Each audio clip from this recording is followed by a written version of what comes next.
Hey guys, what's up guys? Welcome to my new vlog. यहाँलाई मेरो भ्लगमा स्वागत छ, हार्दिक स्वागत छ। अनि मेरो भ्लग्सहरु चाहिँ अब निरन्तर आउने गर्दछ र यहाँहरुको लाइक, कमेन्ट, शेयर अनि को धेरै खाँचो छ किनभने मलाई ऊर्जा मिल्छ। अब आउने नयाँ भ्लग्सहरुमा बनाउने मलाई ऊर्जा मिल्ने छ। साथीहरु त्यसैले मलाई चाहिँ सक्दो सपोर्ट गर्नु, साथ दिनुहोस् भन्न चाहन्छु। र म आज गाउँ आएको पनि लगभग दोस्रो दिन भइसक्यो र म दोस्रो दिनमा चाहिँ यो गाउँमा रमाउँदै छु। यो दृश्य यहाँहरुलाई देखाइरहेको छु। साथीहरु यो चाहिँ देख्न सक्नुहुन्छ, हाम्रो गाउँतिरबाट देखिने निकै नै मनोरम दृश्य हो। यहाँ चाहिँ बस्तीहरु बसिरहेको छ मजाले, यो हैन प्रकृतिको काखमा एकदम इन्जोय गरेर बसेको छ बस्ती। निकै नै सुन्दरताले भरिपूर्ण हाम्रो यो चाहिँ गाउँ छ।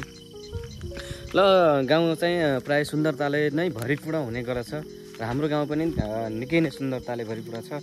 डाँडाको अनि पहाडको अनि खोलाको नजिक हैन, निकै नै त्यसमा सौन्दर्यताले भरिपूर्ण छ।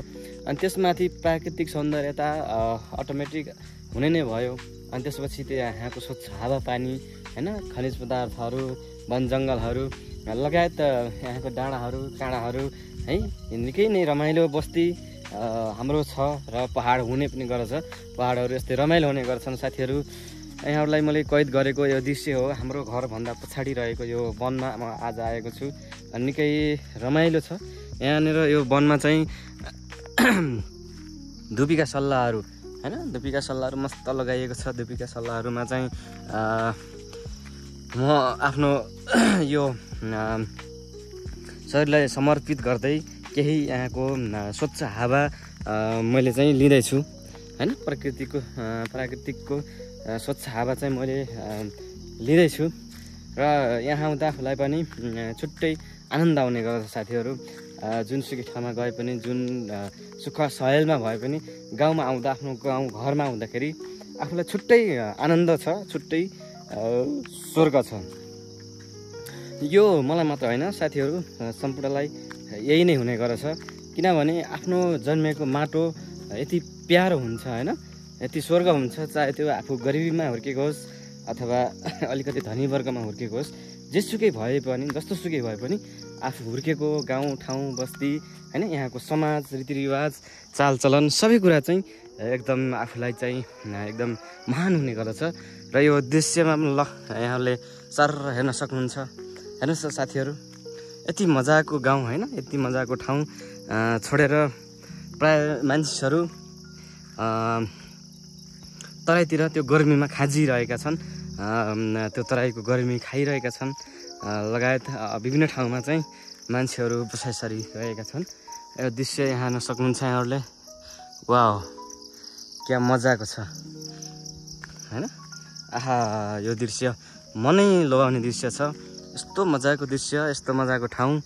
आहा, यो चाहिँ फेरि हामीले चाहिँ पशुपालन, गाउँमा बसेपछि पशुपालन त अवश्य गर्नु पर्यो।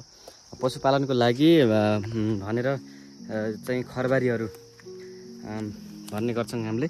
घाँस काट्नको लागि खरबारीहरू पक्कै पनि हामीले चाहिँ यसरी, यो चाहिँ सामान्य लाग्छ है साथीहरू। यो भिड छ यहाँनिर हैन, एकदम डेन्जर भिड देखिन्छ नि त यहाँदेखि त यसरी। तर चाहिँ यसमा चाहिँ हामीले घुर्रो काट्ने, घाँस काट्ने हैन, अनि सोत्तरहरू भन्छौँ हामीले, पर्सौलाहरू यिनी काट्ने लगायत यो भिड हामीलाई सामान्य लाग्छ।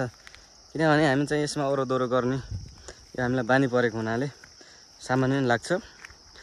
र पारी यो चाहिँ एउटा तपाईँलाई म देखाउन चाहन्छु, यो विकासको एउटा गति लिँदैछ यहाँनिर पारी पनि। ठ्याक्कै यो कस्तो मजाले थोरै घाम लागेको छ हैन, अनि अन्यत्र चाहिँ त्यति मात्र घाम लागेको छ, अनि अन्यत्र चाहिँ बादल ढोपक्क ढोपिरहेको छ। किनभने बर्खायामको समय हो, बर्खायाममा यस्तै हुने गर्छ। त पारी यो नुहारा हो, यो चाहिँ नुहारा, यहाँदेखि नुहारा देखिन्छ। अनि यता आयो भने चाहिँ यो घिउ पानी हैन, यो चाहिँ घिउ पानी हो। र विकासले पनि निकै नै फड्को मार्दैछ गाउँ सहरमा जोड्ने पहाडहरू, तराईहरू जोड्ने सडक खण्डहरू पनि विकसित हुँदैछन्, बिस्तारै निर्माण हुँदैछन्। र यो खोलामा पनि एउटा पुल यहाँ निकै नै बनेको छ। यो पनि एउटा विकासको स्वरूप ढाँचा हो। यहाँ तल पनि पुल एउटा चाहिँ निर्माण भइरहेको छ, भइसकेको छ। र यस्ता विकासहरू पनि गाउँमा भकभाक भइसकेका छन्। र यो हामीले काट्ने भिर हो। यसमा चाहिँ हामीले घाँसहरू काट्ने, घाँस दाउरा गर्ने। अनि यो चाहिँ बाटो भइहाल्यो।